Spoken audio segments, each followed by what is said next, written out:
Yeah, my people.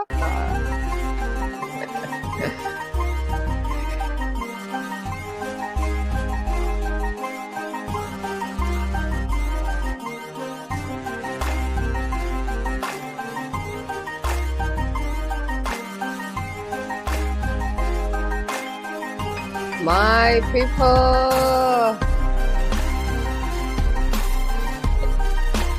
Ausares, Louise Uwacu in the building. You and I talk show, my people. How you doing?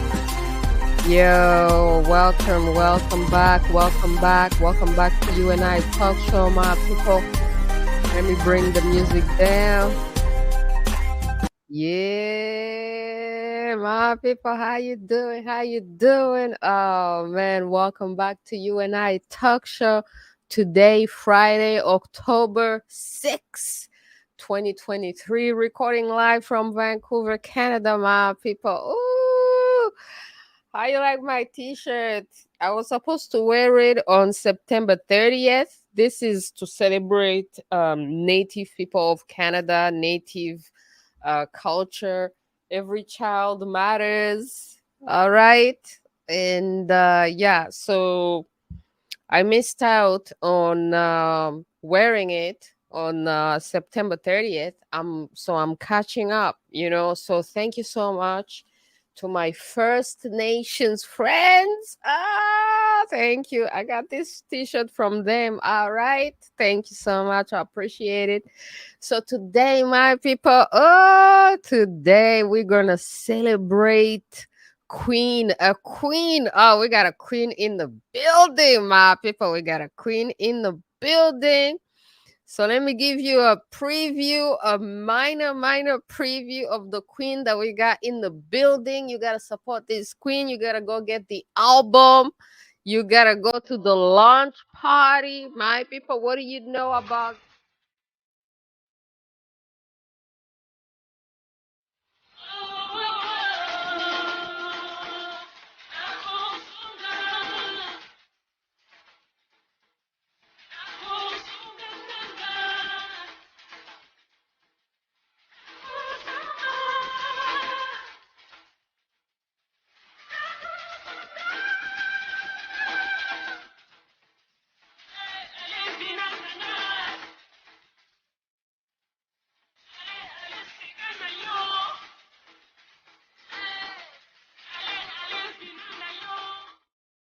Yeah, my people, this is the launch of a music album. My people who are in the UK, my UK people, you gotta go to the event. We got the queen in the building. We got Queen Lilas in the building.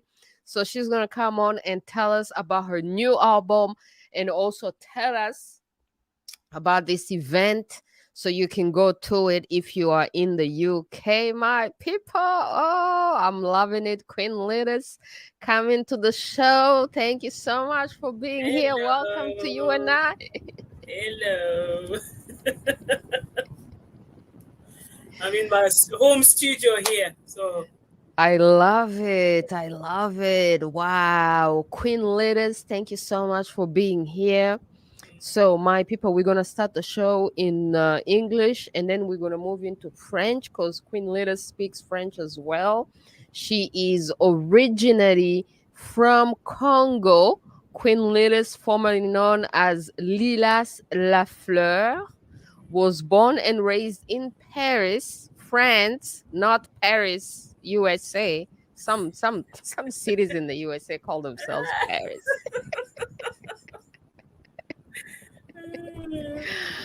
Her parents were from Congo, so this is like Maître Gims. Maître Gims was also raised in Paris, and his parents were from Congo as well, and he's a great musician. So let's talk about that. First of all, congratulations on your new album. thank you. Thank you. This is huge. Like, I know it takes so much time. You gotta go into the studio, you gotta be working. Like, how long has it taken you to come out with a new album? Right. It took me over 3 years but I have also um, took some like music that I've composed when I was really, really young. And basically, I've been playing instruments for years since I was a young girl, and I've been using like programming my music on software, music software, like for since I was a little girl. But I never took the courage to actually do it myself, and then like and present it to the world, basically. So that is a huge save for me. Yeah. Wow, congratulations. Thank you. Congratulations. So, when you're a musician and you're creating music, it's a mystery to me. I love music. I really love music, but I don't even understand how you guys do it. Like, do you come up with the words and then do you come up with the melody and then do you put it together? Like, how does a song come together? I don't know. Tell us, how does a song It come to exist? depends. It Uh-huh. depends. With me, for instance, is when I'm sleeping. Most of my songs, I get them in my sleep. So I will hear myself. It's just weird, but I will hear literally my voice when I'm asleep that I'm singing a particular song. Sometimes I will hear the lyrics, but sometimes I will just remember the melody. So I'll just get up, record it on my phone. If I'm not too tired, 3 a.m. I can't go. My studio is just next to my bedroom, so I just go in the studio and then lay down the melody that I've heard. But that's what I've been doing, and then I build it up from there. Wow, that's amazing. So, music is a spiritual thing because it Yeah, comes from the invisible, it comes from yeah, the spirit, and hmm then it's like being given to someone, and then you bring it out to the world. You yeah. share your dream with us. Oh, wow. It's very personal, especially that album in particular for me. It's like I gave it my all, so it's like you guys have a piece of me with you, basically. So yeah, Mm.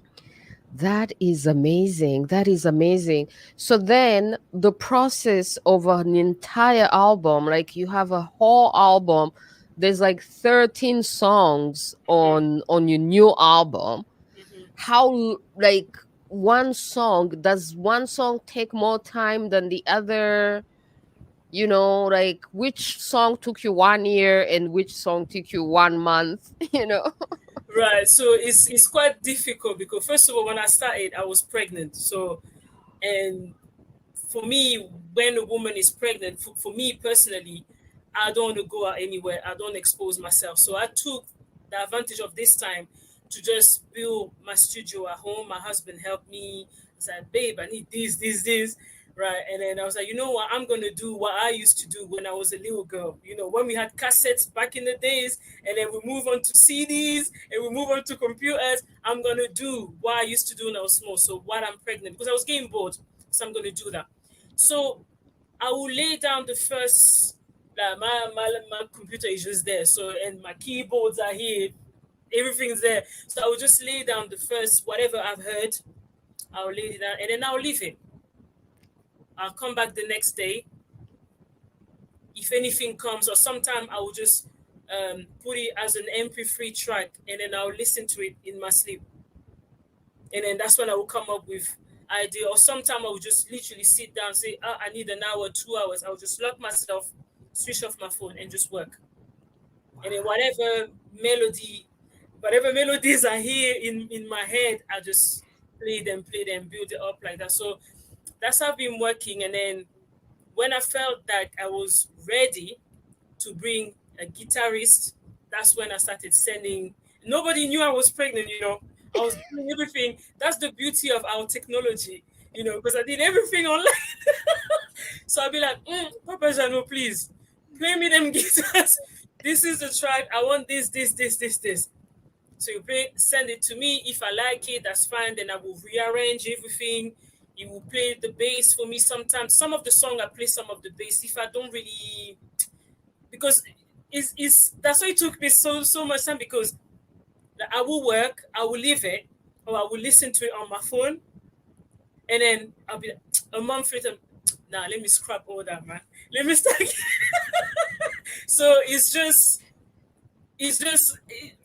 I was telling my daughter, I said, I have to scrap everything, start again, or add more things, or let me try this, let me try it. Because a song will never finish. You can do like thousands of versions of the same song, but until I was satisfied, that's why it took so long as well. Wow, that Yeah. is so amazing. Oh my goodness. I get to hear from a real musician how Hmm. the whole process actually comes together. Okay, Yeah. so then you have to be someone who already knows how to play the keyboard, for example. Yes. Yeah. So I've been Okay. playing the keyboard since I was 8, 7. I've kind of taught myself. And I used to bother my father. When I was 4 years old, I told my parents, I'm going to be a singer. And I kept bothering my dad, please, I want a keyboard, I want a keyboard. He was like, what's wrong? Every year this church talking about keyboard, keyboard, keyboard. And then he surprised me one Christmas. I was 8 and he bought me, this keyboard I will never forget, but now it's gone now. But that keyboard stayed in my family. I left the France in 2000. I played that keyboard. I was 8 years old. That was 1989. My sisters after me, they all played with it. That keyboard stayed with us for over 30 years in the family. That's how much I took care of it. Wow, that is amazing. That is amazing. I love how your parents nurtured it and accepted it. And then, but you also come from a musician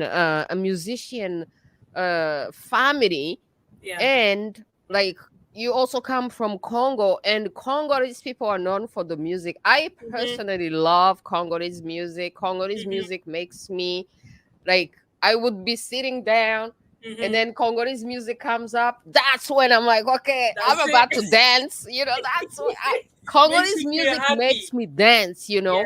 and it Yeah. represents happiness, Hmm. and actually when I was growing up, you knew that you were about to have a good time, a fun time Hmm. when Congolese music came on. Yeah. That's it. That's it. That's true. Wow. So you were actually a great Congolese artist, Diblo Dibala.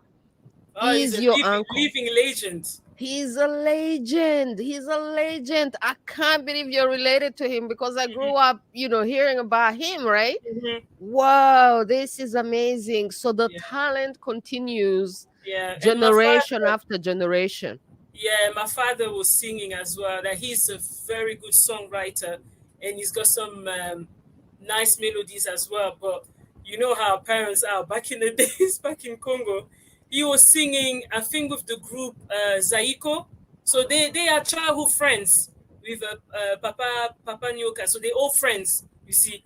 So my dad was rehearsing with them. He was writing song when he was 18. My grandfather found out about it that no singers in my family. He burned everything. So my dad left the music. He came to France. He was like 21. Went to the University of Paris, graduated, got his masters, and he became a professor in accountancy.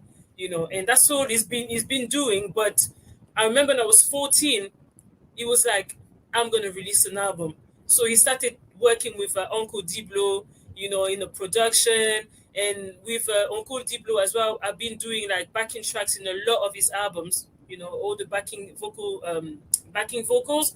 So on his albums, I think I've done about 3 or 4 albums, you know, where I did backing vocals for him. And when my dad decided to do the album, I joined in, did the backings, my sister as well. And yeah, it was fun. And my dad released another, but he's doing it as a hobby now. And then he's writing as well for some famous Congolese artist as well. But he's now, because his profession is what he's doing, but he's doing as a hobby. So that's why with me, he's never stopped me from doing music. He said, I will never do what my father did with me. So my dad told me, you give up your studies, I will be upset. You give up your music, I will be upset too. My dad, my mom, they always push me with my music. Yeah. Oh wow, that now I understand it, Hmm. because his parents discouraged him, so he's Yeah. like, I'm not gonna do the same. And then Yeah. also I think because in Africa, I think Hmm. maybe because in Africa so many people can do music, Yeah. it's so much part of the culture Mm. that they don't actually appreciate it, and they Yeah. don't actually see the value of music and how you could actually make a career and money. Mm. They're concerned, like the music is not an industry. Music Yeah. is something that people do out of a culture, That's it. a spirit, like I don't even know if the whole idea of monetizing music and Music. making money Yeah. out of it, I think they have a problem with it as well, you know what I Yeah. mean? I used to So, have an issue with that as well, big time. hmm But so how making, do you overcome it? but because I was doing gospel before, so when I was doing gospel, I was giving, giving out my music like that. I didn't feel right, like, but now, because I've spent on equipment, I've reduced my cost because I've done the programming, I've done the arranging, but in terms of mixing, mastering, I didn't want to do it because I wanted someone else's ear. Because I've listened to those songs so many, like to you guys, it's all new. To me, it's like, "Ah, man, I'm sick and tired. I'm on to the next album now. You understand?" So I've listened to it so much. So it costs. That's the thing. It costs to make music. To hire musicians, you have to pay their fees. So it costs a lot of money to do music too. You have to print your CDs. It costs a lot. Yeah. Yeah, I think people should learn to appreciate music because people appreciate their pastors. Hmm. Pastors are also preaching and they're bringing some sort of spiritual healing to them. Yeah. So the same way that even the musician is kind of preaching, but they're Hmm. using music through the Yeah. preaching. They're That's it. sending another kind of message, Hmm. and they also deserve to be paid. You know what I mean? Because what True. they're doing is so valuable and Hmm. it brings so much happiness to people's lives, Yeah. and it's actually another form of spiritual healing but Hmm. musical healing, That's you it. know what I mean? That's it. That's it. Wow. Yeah. So what is do you have like a favorite song?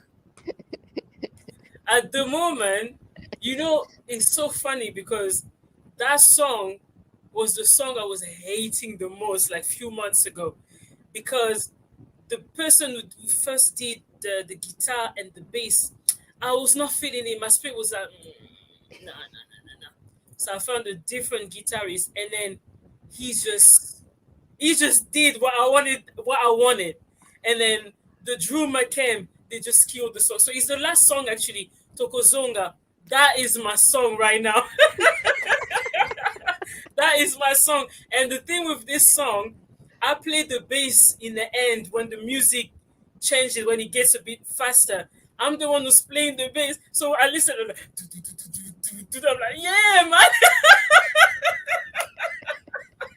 Yeah, music is just, oh no, music is something else. It's something else. Wow, that is so beautiful. And then I noticed that besides music you're also into sports. Like Yeah. you could totally kick my ass right now. Ah, we have to. We have to. We have to. And I'm not doing it because I'm an artist. They do tell most artists that you have to do some form of exercise. But me, it happened over like 10 years ago. But I've always been a sporty girl anyway. I've done lots of dancing. I was doing athletic. I played basketball. I played basketball with, I don't know if you know Tony Parker. His father used to be my coach. We grew up together Yeah, in because he's in French and he's from yeah, France. that's it. And his dad used to be my coach, so I played basketball as well. So I've always been into sport, but I've always loved bodybuilding. And I was like, my parents, when I was a child, I was like, when I used to see Arnold Schwarzenegger, I'm like, wow, wow, how do they train? The body, everything is equal. Is wow, how they do that? It was not like because they are men, they must. No, it was just, to me, it's just an art to have muscle, like to work on your body like that. And then I got into it 10 years ago. I was going through like a family crisis, and I lost weight. So all my curves went. So I was like, and me, I'm a big girl. Like if I eat, that's it. I put on weight easy. And I was like, why am I not putting on weight? Because I was in so much stress. I was like, you know what? Let me settle myself. Once I've settled myself after a month, I'm gonna go back to the gym and I'm gonna gain weight through the gym. And that's how I've done it. Within 3 months, everything came. I was happy, and then I started enjoying it. Started meeting people in the gym, and started reading about muscle, how to build muscle, and still, how can I explain? You know, you can like if you see me, I weigh 90 kgs, but if you see 90 kgs on another person that don't train, it looks different because See, that's muscle. why I said you could Yeah. totally kick my ass right now. Oh my days. No, I So, totally fell in love with it. I even trained for a bodybuilding competition, but because I deal with anemia, so 2 weeks before I passed out, I couldn't do the competition. But I'm still gonna do it though. I'm still gonna do it.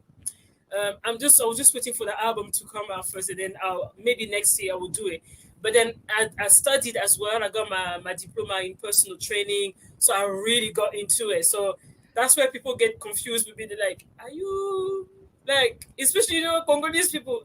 My sister, like, are you a boxer? Like, what's because it was me. You take steroids because bodybuilders take steroids. I'm like, oh my god, no, they are concerned you may be crossing over to another side, they're exactly, like, is she still with us or is she gone? exactly, exactly. Wow. But So I yeah, saw this beautiful picture of you. Is this like yeah. now or before, or like where is That this? This that I is did. When did I do this photo shoot? Was he? That was last October, I think. Last nah. October. So I was still because I just had the baby, so I was still a bit chubby here. Wow. But you see the Congratulations. thing with me, even the videos, I'm still looking a bit. But I was like, you know what? I don't want to. Like I've always shared my journey, my fitness journey. That when I started back in 2015, I've got a whole Instagram where I use that as like a journal. So I've shared everything till today. So I was like, I had a baby. That's normal. It's, second babies they don't respect you. So I was second baby. So I was like, no, I'm gonna show people. I went to Congo. I shot the videos. I was like, no, I'm a bit heavy now, but that's part of my journey. So when I posted a picture of me when I was in Congo and then now my face, people were like, is it the same person? Yeah, Amazing, amazing. Like the dedication and then the transformation, it's like you're yeah. willing to put in the effort and then we can see the results, right? Hmm. So that's really amazing. Wow. Okay, so before we end the English part of the show, Hmm. tell people about the launch and London people, tell them to come out, tell them where Yeah, is this? I have no idea where is this in London. yeah. That's in. I've got the flyers here as well. It's in Birmingham, which is an hour Okay, something okay, okay, away from okay. It's not London. in London. It's in Yeah, Birmingham. it's in Birmingham, and that's where I'm based at the moment. So in Birmingham at Obama One restaurant. So it's very intimate um, performance. It's not like It's I like a didn't want to make. lounge type of That's setting. it. It's just partying. We're gonna eat. Um, I'm not gonna have the band. It was just gonna be me with really like my instrumentals. I will bring my djembe. I'll bring my keyboard. I'll bring my shakeres. And then I've got Liz Ikamba as well, who's gonna open for me. She's another amazing Congolese artist. So she's gonna be there as well. So it's just gonna be like a small gathering and just have a good time. Yeah. Wow, that is so beautiful. Well, my London people. Oh, Mhm. Birmingham. Yeah, if London people want to travel, it's just an hour. They Yeah, can London come. people, man. Take the Yeah, train, man. Take the train. Go to Birmingham. Have fun, that's get the it. food. I'm sure That's there'll it. be some of that good Congolese. What is the thing that they wrap in the bananas? They wrap it, Uh huh. the Congolese food, they wrap it in In green the plantain. leaves. No, no, no, no. The one Ah, they rap in group. Kwanga. Kwanga. Hey, you know you're gonna have some kwanga, you know. That is my thing. Actually, the restaurant we in, that's a Nigerian restaurant. It's not even a Ah, Congolese restaurant. Yeah. okay. They're gonna have some Nigerian suya. I love Nigerian suya as I well. said I was trying to, like go into others communities, instead of just doing it within. No, I want to open up to other communities as well. So I was like, nice, a Nigerian restaurant. You know, Um, mm, Nigerians are kind of Congolese. yeah, they, that's true. their That's true. attitude and they Yeah, have music. I think the current Nigerian music is mm, successful because they copied a lot of Congolese music. Like I'm yeah, yeah, feeling the Congolese music yeah, within this new Nigerian music, yeah, right? yeah, So it makes sense that you would definitely, they will love it, they will enjoy yeah, it. And definitely. they're always copying Congolese, even the fashion, the style. They're like Congolese are like the standard that everybody's Uh-huh. copying. The So first what? time I heard Nigerians doing, what we do in songs, animation. I was Uh-huh. like, ah, I was like, really? Okay. No, you have influenced like the whole continent. Yeah. Nigerians are copying you. Cameroon, alright, Hmm. Cameroon. In Hmm. Cote d'Ivoire, oh, Cote d'Ivoire is like your number one imitator. Yes, The Cote d'Ivoire is the number one imitator of I Congolese. know, I know. But it's good that we influence people like that. It's nice. But they do it. They put their own thing to it. It makes Yeah, like a new genre. Music is like it's never ending. It's universal. It's like you can take one song and do hundreds of remix of it. So absolutely. yeah, you can just play with Absolutely. it. So it's nice Even to see South that. America, even in Hmm. America. But when people copy you, it means that you're doing something amazing, Right, something great, exactly. because no one is going to want to copy you. No one is going to want to steal your stuff if it's Hmm. not good. So, That's it. That's it. That's right. That's it. all right, my people, let's move into the French section of the show and keep Mhm. talking about this, my people. Thank you so much for being here. Merci, merci, merci la famille africaine, la famille Congo, merci d'être là. Mhm. Aujourd'hui, You and I Talk Show, on est avec Queen Lilas. Oh my Bonsoir, goodness, stay bonsoir. tuned, stay tuned.